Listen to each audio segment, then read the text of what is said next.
नमस्कार दोस्तों, आज मैं हमारे चैनल पे लाई हूँ बृहस्पतिवार की व्रत कथा। तो चलिए मिलकर बृहस्पति भगवान का गुणगान करते हैं और अगर मुझसे कोई भी भूल हो जाए तो मुझे क्षमा करिएगा। धन्यवाद। तो चलिए शुरू करते हैं। ओम बृहस्पताय नमः। बहुत समय पहले की बात है, भारत में एक राज्य करता था। वह अति ही प्रतापी एवं दानी था। वह प्रतिदिन मंदिर में दर्शन करने जाता था तथा गुरु ब्राह्मण की सेवा किया करता था। उसके द्वार से कोई भी याचक निराश नहीं लौटता था। वह प्रत्येक गुरुवार को व्रत रखता एवं पूजा करता था।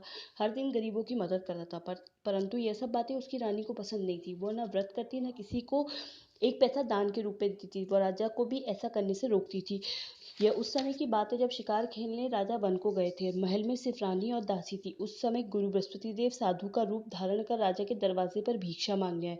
गुरु साधु ने रानी से भिक्षा मांगी तो वह कहने लगी, हे साधु महाराज, मैं इस दान पुण्य से तंग आ गई हूँ। इस काम के लिए तो मेरे पति देव ही बहुत है। आप इस प्रकार की कृपा करें कि सारा धन नष्ट हो जाए तथा मैं आराम से रह सकूं।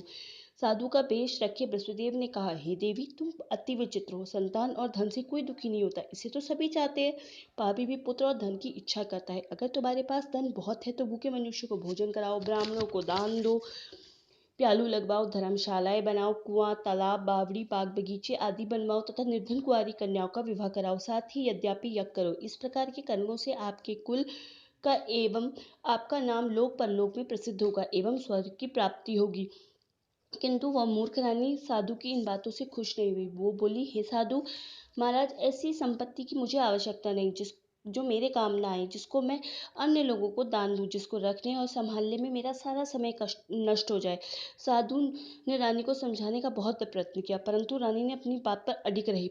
तब साधु ने कहा, हे देवी, यदि तुम्हारी ऐसी इच्छा है तो तुम ऐसा ही, मैं तुम्हें बताता हूँ, तुम वैसा ही करना। बृहस्पतिवार के दिन गोबर से घर को लीपना, अपने केशों को पीली मिट्टी से धोना, केशों को धोते समय स्नान करना, राजा से कहना कि वह हजामत करावे, भोजन में मांस मदिरा खाना, कपड़े धोबी के यहाँ धुलाने डालना। इस तरह 7 बृहस्पतिवार नियंत्रण करने से तुम्हारा समस्त धन नष्ट हो जाएगा। ऐसा कहकर साधु रूप ये वहां से अंतर ध्यान हो गए। रानी ने साधु के कहे अनुसार भरपेट 7 बृहस्पतिवार वैसा ही करने का विचार किया।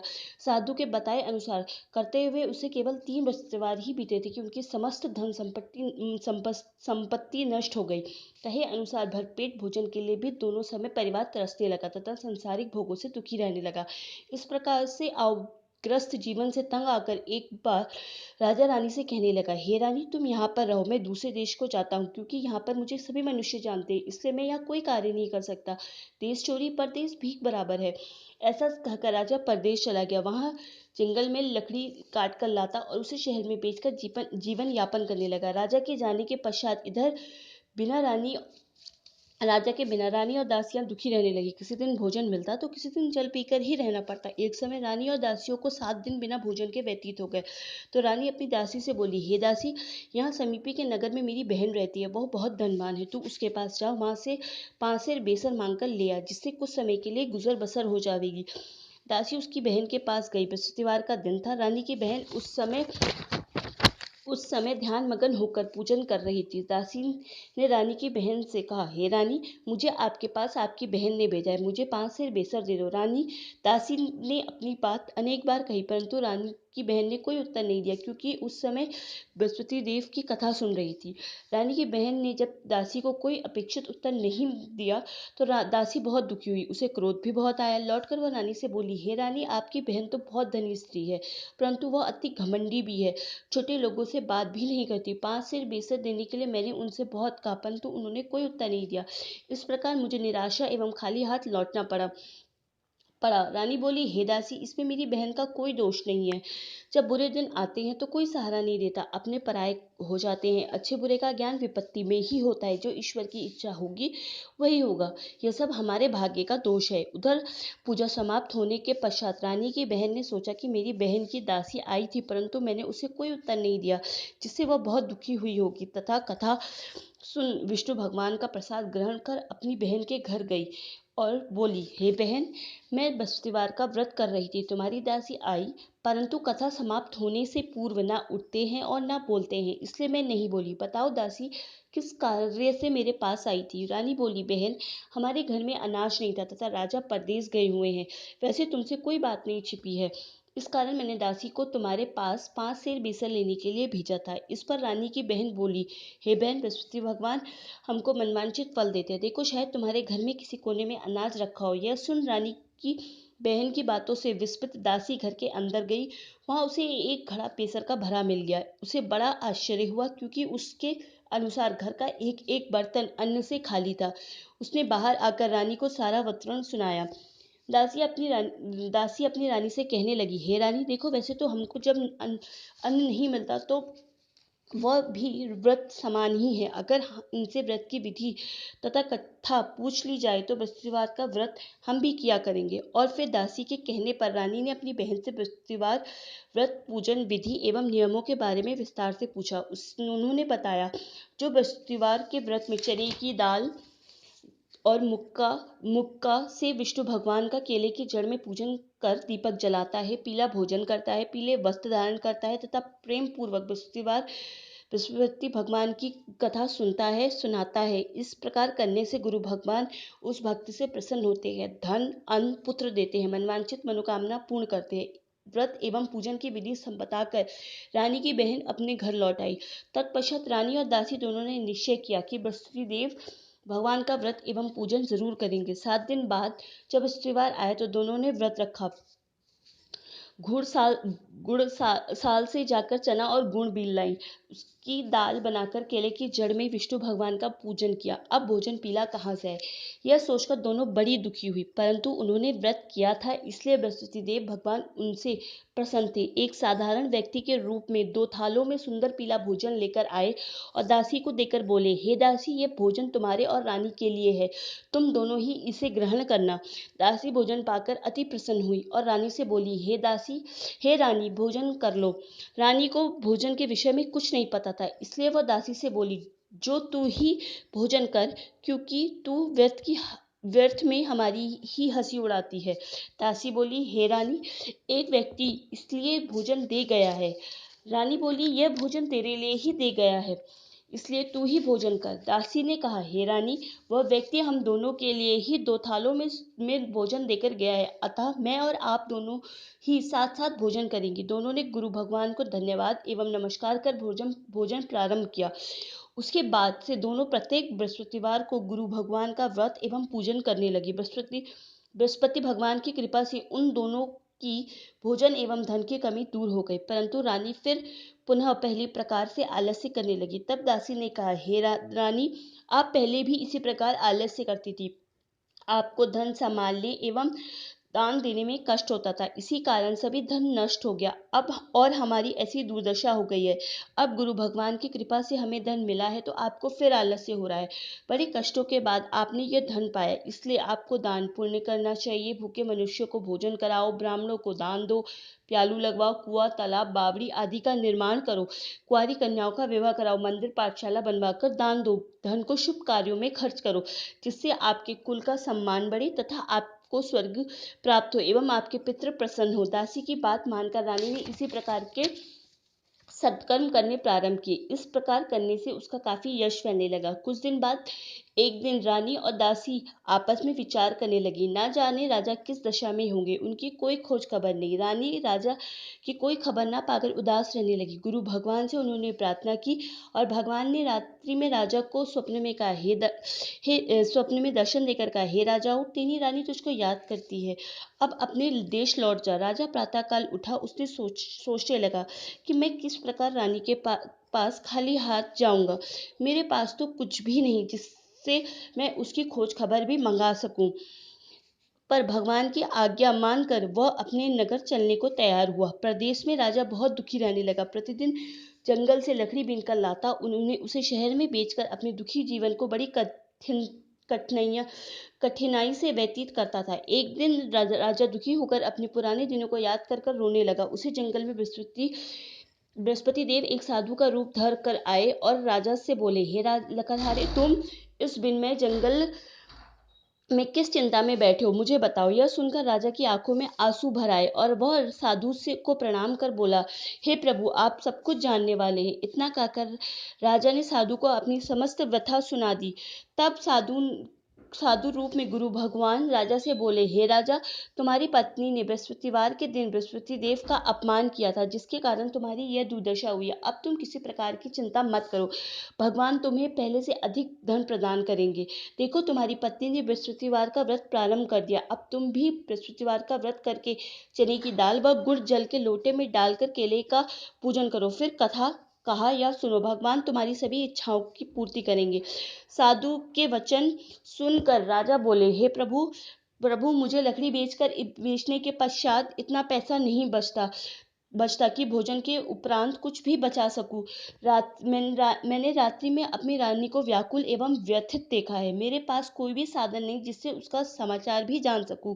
इसके अतिरिक्त मैं बृहस्पति की कथा भी नहीं जानता हूँ, जिसे कह यह सुनकर मैं व्रत धारण कर भगवान बृहस्पतिदेव का पूजन कर सकूं। साधु ने कहा, हे राजा, तुम किसी प्रकार की चिंता मत करो। बृहस्पतिवार के दिन तुम नित्य भांति लकड़ियां लेकर शहर को जाओ। तुम्हें रोज से दुगुना धन प्राप्त होगा, जिससे तुम भलीभांति भोजन कर लोगे तथा गुड़ एवं चने का प्रसाद खरीद कर बृहस्पति देव की पूजा भी कर सकते हो। बृहस्पतिवार की कहानी इस प्रकार से है। ओम बृहस्पताय नमः।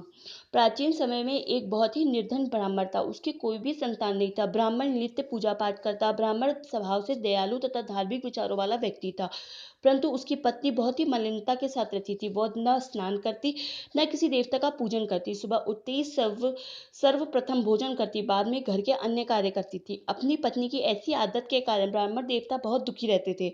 वह अपनी पत्नी को बहुत समझाते, किंतु उसका कोई परिणाम न निकला। भगवान की कृपा से ब्राह्मण की स्त्री के कन्या रूपी रत्न पैदा हुआ।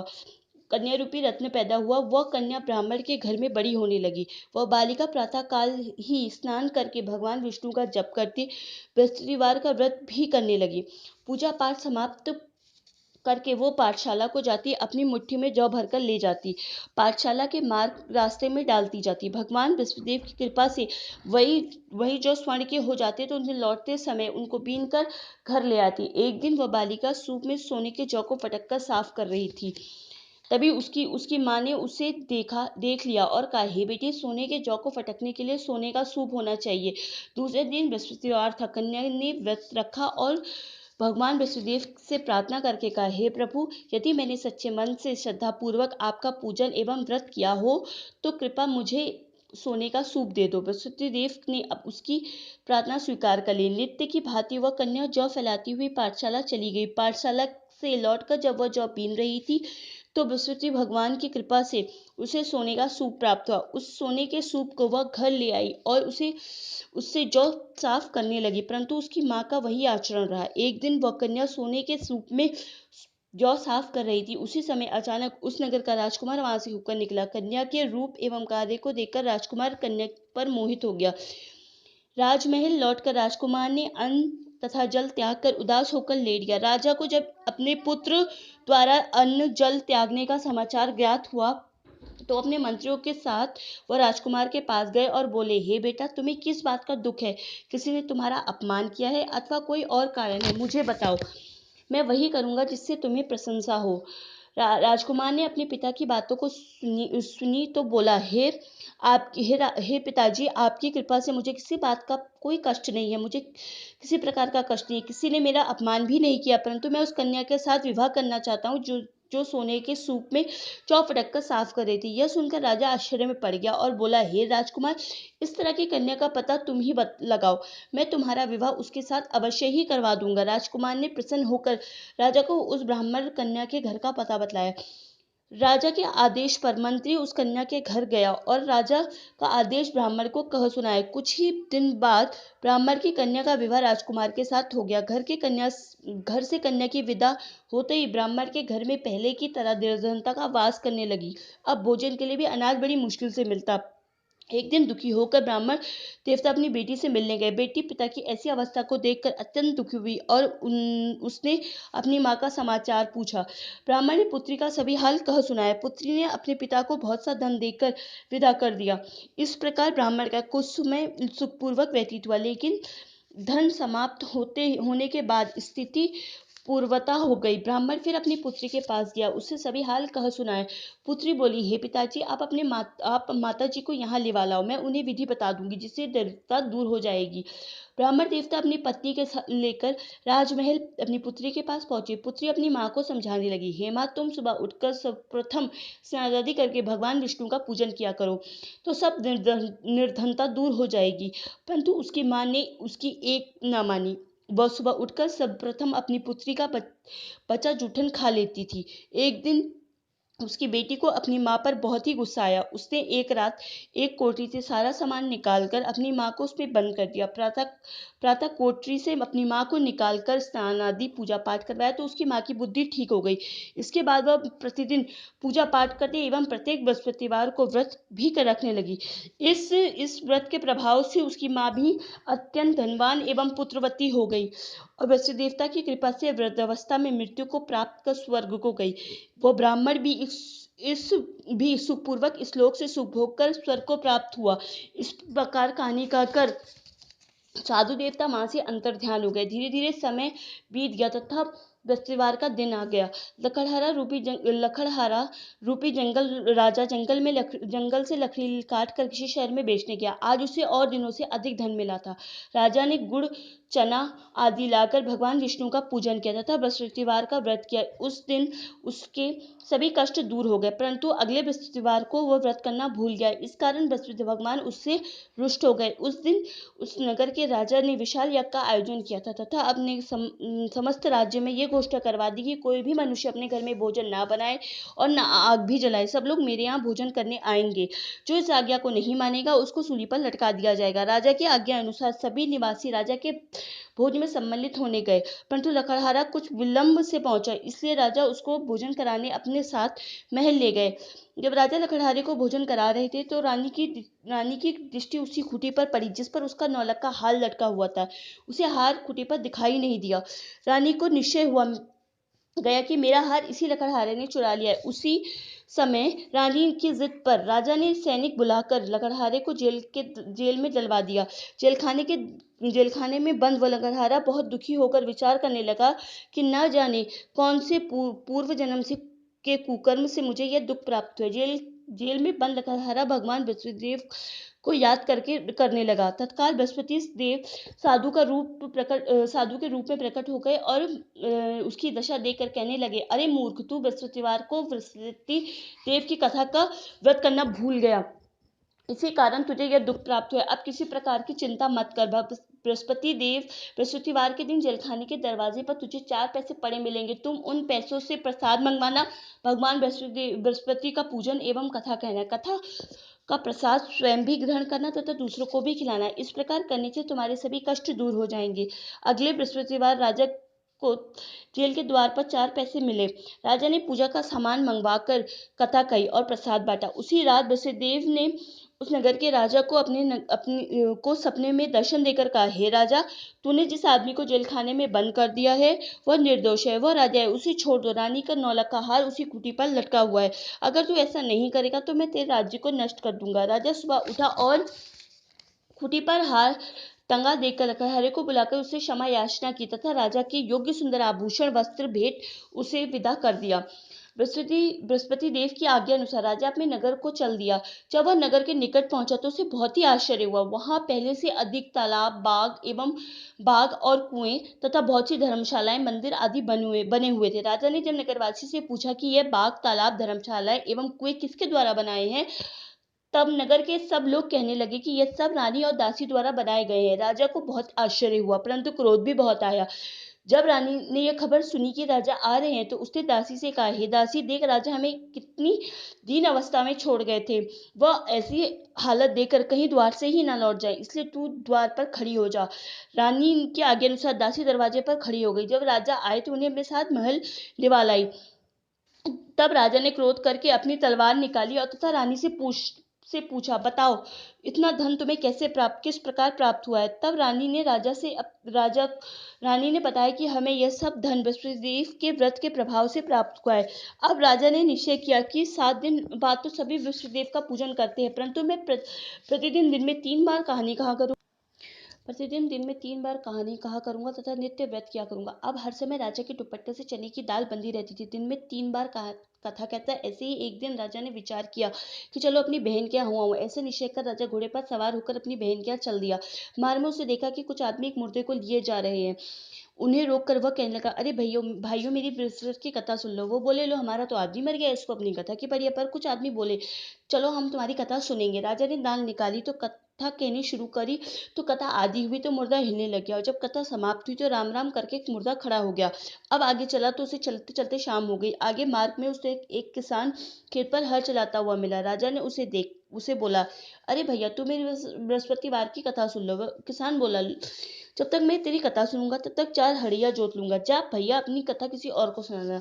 राजा आगे चला। राजा ने हटे किसान के बैल पचार खाकर गिर गए और किसान के पेट पे बहुत जोर से दर्द होने लगा। उसी समय किसान की माँ रोटी लेकर आई। उससे जब ये देखा तो अपने पुत्र से सभी हाल कह सुनाए। बेटे ने सभी हाल कह दिया। किसान की माँ दौड़ी दौड़ी गुस्सेबार राजा के पास गई और उससे बोली, मैं तेरी कथा सुनूंगी, तू अपनी कथा मेरी खेत पर चलकर ही कहना। मैं तेरी कथा सुनूंगी, तू अपनी कथा मेरे खेत पर चलकर ही कहना। राजा ने लौटकर किसान के खेत पर जाकर कथा की, जिसको सुनकर उसके बैल खड़े हो गए तथा किसान के पेट का दर्द बंद हो गया। और फिर राजा ने अपनी बहन के घर पहुंच गया और बहन ने भाई की खूब आवभगत की। दूसरे दिन सुबह राजा जगा तो उसने देखा सभी लोग भोजन कर रहे हैं। राजा ने अपनी बहन से जब पूछा कि ऐसा कोई मनुष्य हो जिसने भोजन नहीं किया हो, तो वो मेरी बृहस्पतिवार की कथा का श्रवण कर ले। बहन बोली, हे भैया, ये देश ऐसा ही है। यहाँ लोग पहले भोजन करते हैं, बाद में कोई अन्य कार्य करते हैं। अगर पड़ोस में कोई हो तो मैं देख आती हूँ। ऐसा कहकर बहन चली गई, परंतु उसे कोई भी ऐसा व्यक्ति नहीं मिला जिसने भोजन ना किया हो। वह एक कुम्हार के घर गई जिसका लड़का बीमार था। उससे पता चला कि वहां किसी ने 3 दिन से भोजन नहीं किया है। राजा की बहन ने अपने भाई की कथा सुनने के लिए कुम्हार से आग्रह किया तो वह तैयार हो गया। राजा ने जाकर बृहस्पतिवार की कथा कही, जिसको सुनकर कुम्हार का लड़का ठीक हो गया। अब तो राजा की हर ओर प्रशंसा होने लगी। कुछ दिन बाद एक दिन राजा ने अपनी बहन से कहा, हे बहन, हम अपने घर को जाएंगे, तुम भी तैयार हो जाओ। राजा ने अपनी सास से भाई के घर जाने की आज्ञा मांगी तो सास बोली, चली जा, परंतु अपने लड़कों को लेकर मत जाना, क्योंकि तेरे भाई की कोई संतान नहीं। बहन ने भाई से कहा, हे भैया, मैं तो चलूंगी, परंतु कोई बालक नहीं जाएगा।